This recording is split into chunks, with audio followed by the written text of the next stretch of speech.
Bienvenidos a una nueva edición en el archivo. Durante décadas, los archivos periodísticos fueron tratados simplemente como repositorios de información.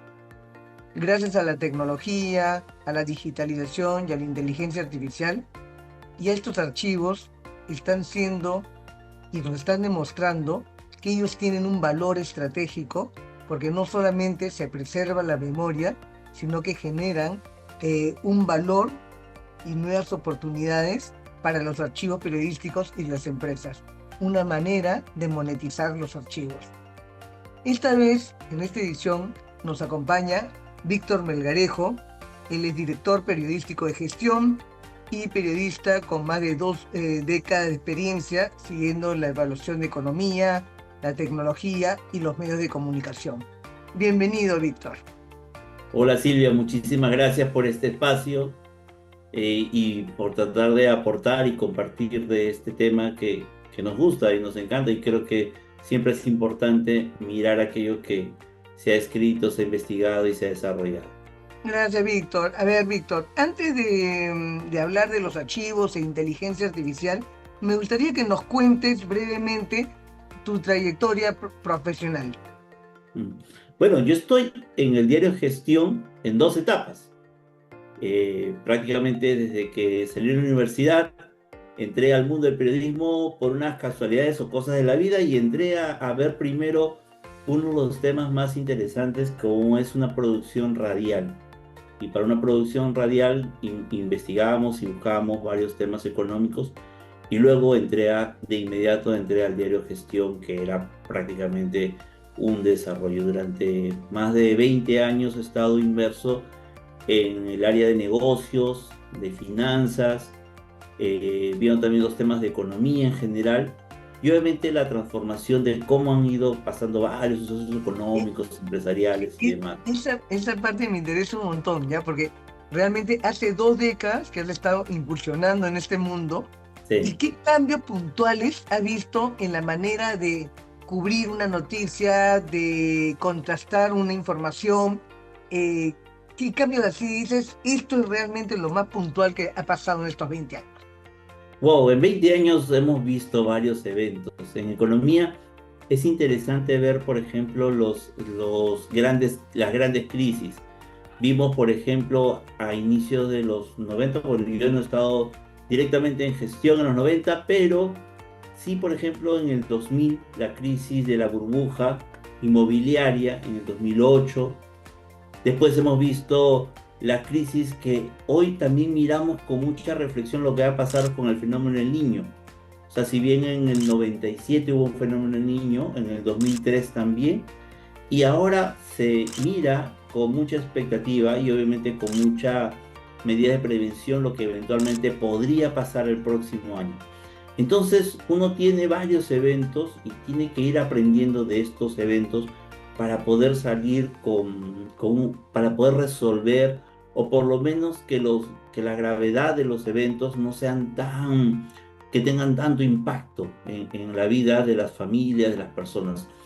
A estos son ciclos, estos son eventos, estos son crisis que de alguna forma se miran no solamente de la parte económica, hemos vivido la parte financiera y hemos vivido también los cambios transformacionales. Es más, la tecnología es otro elemento adicional de cambio. Ahí sí Nosotros, te quería preguntar, perdóname ahí que te eh, corte un poquito. ¿Cómo resolvían los periodistas antes de la inteligencia artificial y la digitalización todos estos temas que has mencionado, de la crisis que ha habido en el mundo? ¿Cómo hacían? ¿Cómo se informaban ahí? Y hab- a diferencia de ahora. había que revisar los archivos, entrar a la biblioteca, mirar las ediciones pasadas, tomar los tomos y ver qué es lo que se había escrito o qué se había eh, redactado. En algunos casos no había herramienta de inteligencia artificial, pero había una base de datos, un archivo donde una persona que hacía el almacenamiento te podía dar una información previa, preliminar, y uno podía tomar el físico y mirar exactamente cómo había sido la cobertura de ese suceso, ¿no? Entonces, en ese momento, bueno, ahora la tecnología ha cambiado, pero en ese momento era así. era tomar el periódico, el periódico que se agrupaba en tomos grandes para tener ediciones de cada mes, ¿no? Y ahí teníamos una edición de un mes, bueno, de varios años en realidad. Y Gestión ahora, está desde septiembre del 90, del entonces, 90, ¿no? exacto. Entonces, Y ahora, ¿cómo se justo informan los periodistas para estas coberturas? todo ha cambiado. Hoy nosotros podemos mirar las búsquedas, la inteligencia artificial y de alguna forma podemos revisar no solamente la base de datos diversas, de diversos medios, de diversas fuentes y poder contrastar mucha información. No solamente la información de los medios, sino también de las entidades públicas y las bases de datos de las entidades públicas. Particularmente en economía, uno hay que mirar mucha data y eso nos ayuda a mirar números, cifras, y esos datos te pueden ayudar también a construir historias cuando las historias no necesariamente Bueno, han sido tomadas. o sea, detrás de cada número en realidad hay una historia. De todas maneras, o sea, Ujú. es decir, por ejemplo, fríamente uno podría decir, el Perú creció 6% en un año. Eso podría ser bueno si uno lo mira con tasas que hoy tenemos de 3%, pero probablemente si no miramos todo el contexto general, el 6% pudo haber sido muy corto en un contexto donde debía crecer la economía 10, 15 o 20%. Estoy diciendo que un dato puede ser bueno, pero también puede ser muy poco. Entonces, el dato tiene que ir agrupado mucho del contexto. Y en economía es clave eso. Entonces, cuando hemos vivido la historia y hoy miramos las anécdotas, digamos, con cierta nostalgia, diría yo, la cifra de crecimiento que teníamos hasta en algún momento tasas de 11% de crecimiento, que Claro. esperamos tenerla en algún momento o retomarlas. Hoy miramos solamente tasas de 3. Pero ¿qué hubo alrededor de ese 11% de crecimiento? Hubo un movimiento activo de los temas de los minerales, hubo también un boom de desarrollo de proyectos de agroexportación. Entonces hubo una serie de elementos adicionales que permitieron generar crecimientos un poco más grandes. Esa es la parte que uno tiene que mirar, digamos, no solamente como datos, sino como contextos. Y los archivos te ayudan a entender el contexto. ¿Y tú crees que los medios peruanos están realmente sacándole provecho a estos archivos periodísticos y a nivel latinoamericano? ¿Cómo ves eso? No, es muy poco. Siempre es bueno revisar lo que nos ha pasado. Es muy poco, Silvia. Lamentablemente, me encantaría ver muchos artículos que toman como referencia el archivo, la información histórica, la memoria, para que estas historias estén bien reforzadas, bien construidas. No todos los medios construyen sus historias o construyen una buena noticia o una buena información basada en el archivo, basada en la información pasada y basada en los eventos, porque es de ahí donde uno aprende.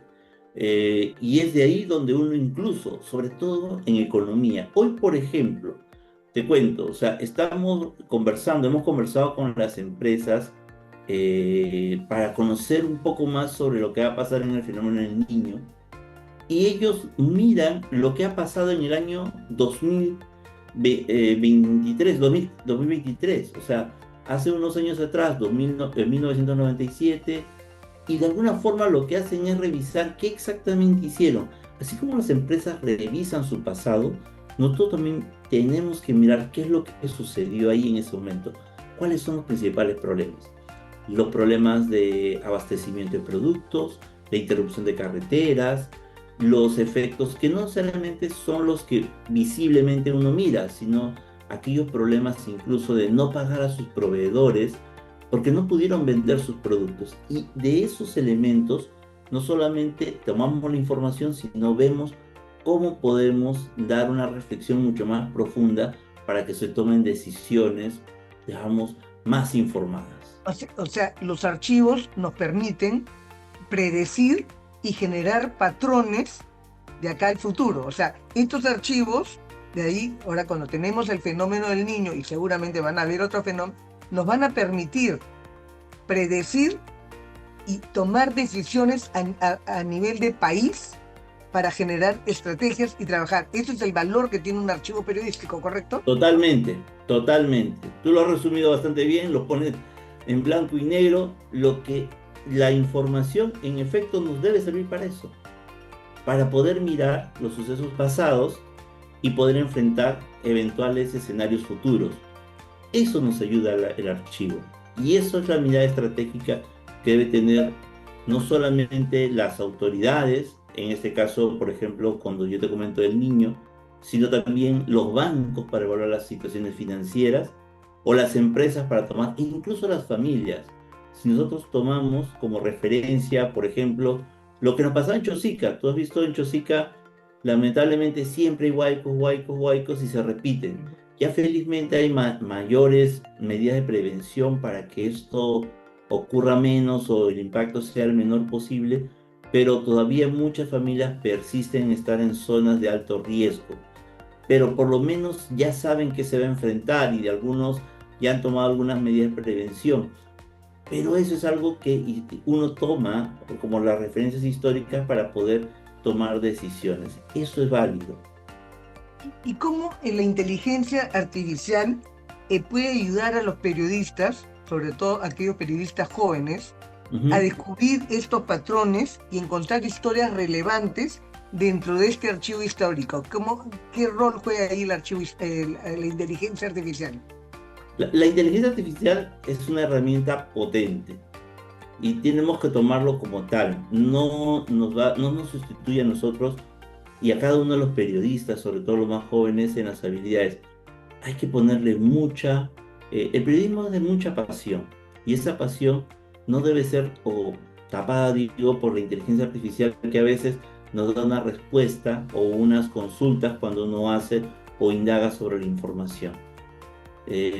Para tener mucha precisión en los datos siempre hay que investigar, empaparse, buscar fuentes confiables para que la herramienta de la IA sí nos sirva como un motor de búsqueda mucho más rápido y potente para poder encontrar esa información de los sucesos similares que han pasado frente a cualquier investigación, frente a cualquier indagación.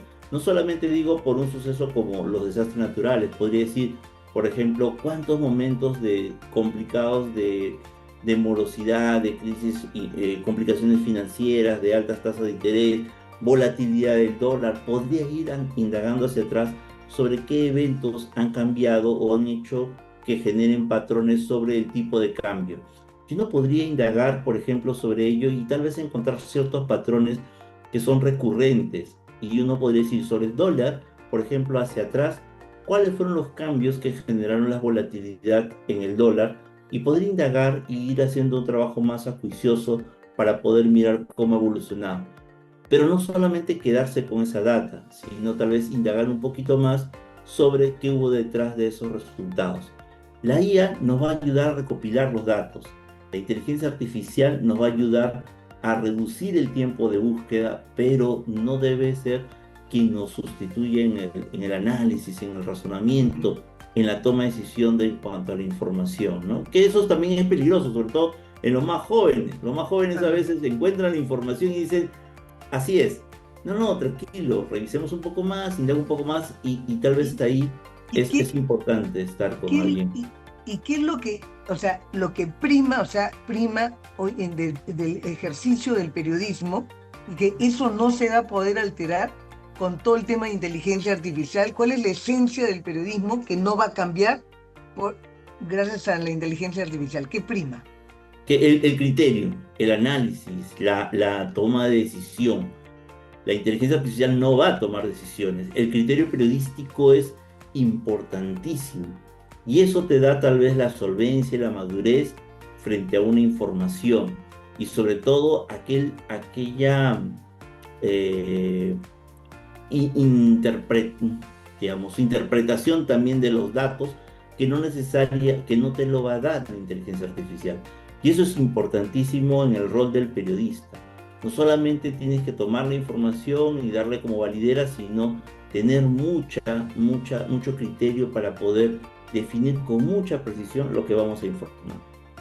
Ahora, si bien es cierto, ayuda mucho a articular toda esta historia, toda la parte histórica con lo que viene, tendencias, pero estas tendencias también, como las audiencias están cambiando constantemente, cosa que no teníamos hace 20 años atrás. Nuestra audiencia, nuestros lectores eran los mismos y no cambiaban. Hoy la rotación es muy rápida. O sea, Sí, totalmente. nuestra audiencia es terrible, ¿ya? Es muy fuerte, muy cambiante. Entonces, a la inteligencia artificial, ¿cómo ayuda a identificar esas nuevas tendencias? Sí, uno tiene que seguir, a ver, hay varios cambios en realidad. La tecnología en general ha hecho que cambien muchas cosas. Hace muchos años, y nosotros tenemos que entender como que somos generadores de contenido.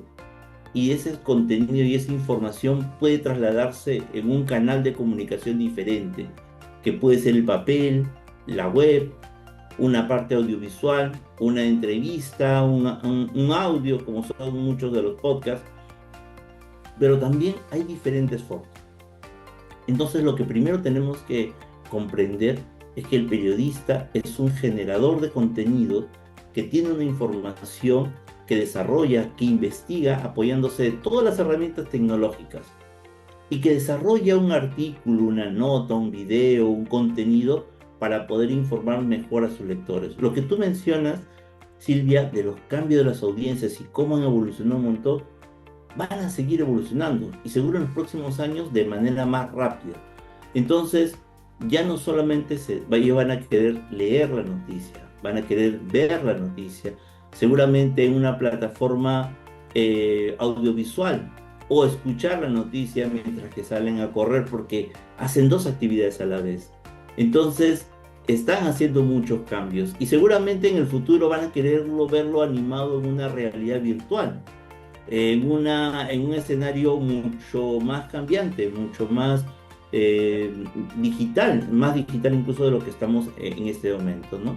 Y eso va a ir evolucionando. Lo que tenemos que hacer es adaptarnos a esa transformación, pero sin perder los criterios básicos. Una buena historia está sustentada en lo que conversamos al inicio, construir las buenas bases de la información y es lo que nos ayuda a los archivos y construir aquellas bases fundamentales para completar la historia y tener un buen análisis. Pero si un medio de comunicación está comenzando a digitalizar sus archivos y reorganizar su archivo periodístico, ¿qué recomendaciones podrías darle y qué tecnologías consideras tú que serían indispensables para tener una estructura ordenada de estos archivos periodísticos y fomentar y permitir todo este tema de generar tendencias y trabajar en... Sí, primero es enfocarse, siempre es bueno enfocarse en algo que más le guste al medio, es decir, por ejemplo, en gestión somos un medio de economía, de finanzas y de negocios, y nos enfocamos en eso y nos apasionamos a ello, y por eso tratamos de generar las mejores historias. Cuando digo historias es la crónica, el reportaje, el análisis, el breaking, y cada uno tiene una historia. Esa historia sí, y esa construcción, tratar de cuidarlo de la mejor forma posible. Cuando uno tiene las herramientas, digamos, digitales, te ayuda desde un blog para poder almacenar los, la información que puedes tener uno, con un buscador que ayude al lector a poder navegar mejor en esa información y que de alguna forma eso le pueda servir como una base de datos. El texto ayuda mucho a la construcción. Cuando uno desarrolla, dice, vamos a grabar solo en la parte audiovisual, siempre es bueno tener un texto detrás, porque ese texto te ayuda a poder construir guiones, poder construir desarrollo de Claro. contenidos hacia adelante. Es bueno tener la historia escrita, y eso en un blog, eso en una web, para aquellos que recién empiezan a poder mirar, es bueno que lo tengan. Tal vez en una web que sea una plataforma mucho más sencilla, ayuda. Mantener sus archivos de alguna forma, si solo lo escriben porque están en su computadora y quieren tenerlo, ténganlo en archivos en PDF o en TXT para poder luego almacenarlo en algún espacio virtual. Ayuda mucho para poder luego Y seguir no chancar construyendo. los contenidos, porque también muchos archivos periodísticos se han perdido porque trabajan sobre un mismo archivo y van chancando y se pierde Exacto, la memoria, lo cual es exacto. terrible. Sí, porque pierdes toda la información. Pierdes toda la información. Sí, Ah, y un trabajo enorme que construir, que ha hecho pues en lo primero, ¿no? O sea, uno quiere guardar una línea de tiempo de los hechos que han pasado y a veces se pierde con lo que mencionas. bueno, Víctor, te agradezco muchísimo y antes de despedirnos, propongo un ping-pong, Oh, ya ya, ok, genial, que no vale la pena, no vale pensar mucho, ¿ah? Así, responde con lo que se te venga a la mente. perfecto. ¿Qué pesa más, la noticia de hoy o la memoria de ayer? La combinación de los dos, yo creo. Si no hay, hoy no hay una noticia sin recurrir al pasado. El archivo periodístico es, completa la frase. El archivo periodístico es una fuente válida de información. ¿La inteligencia artificial reemplaza la experiencia o la potencia? No, la potencia. Bueno. ¿Qué hace que una historia de hace 20 años vuelva a ser noticia? Wow. Está buena hay Esa que está pensar. buena, ¿eh? Que una historia de hace 20 años, los sucesos y una forma también los eventos. Como te decía hoy día, el niño, tenemos que revisar qué es lo que ha pasado hace 5 años, 7 años, 10 años, incluso el niño del 84, que no ha estado gestión, pero que sí de alguna forma podemos revisar aquello que hicieron los documentos de investigación de algunas entidades para poder ir construyendo una historia. Y en una palabra, A ver. dos. ¿Cómo imaginas Ok. el periodismo en los próximos 10 años? Wow, qué difícil, ¿ah? Pero, pero yo creo que es eh, el periodismo siempre va a ser información que es clave, que sea, pero la información con veracidad o confiabilidad. Cualquiera que sea la plataforma, Silvia, esto debe ser los grandes ejes que nos puedan mantener al periodismo. Es la información, la confiabilidad y la veracidad. Si no somos un medio en esos sentidos, realmente va a ser muy difícil, ¿no? Bueno, muchísimas gracias, Víctor, por compartir con nosotros tu experiencia y tu visión sobre el futuro del periodismo, el valor de los archivos y el impacto de la inteligencia artificial. Gracias también a todos los que nos acompañamos y los invitamos a seguir a Víctor Melgarejo en sus redes sociales y seguir las publicaciones de eCloud. Ya nos estamos viendo en el próximo episodio de En el Archivo. Gracias, Víctor. Un abrazote. Gracias, Silvia. Un abrazo enorme también.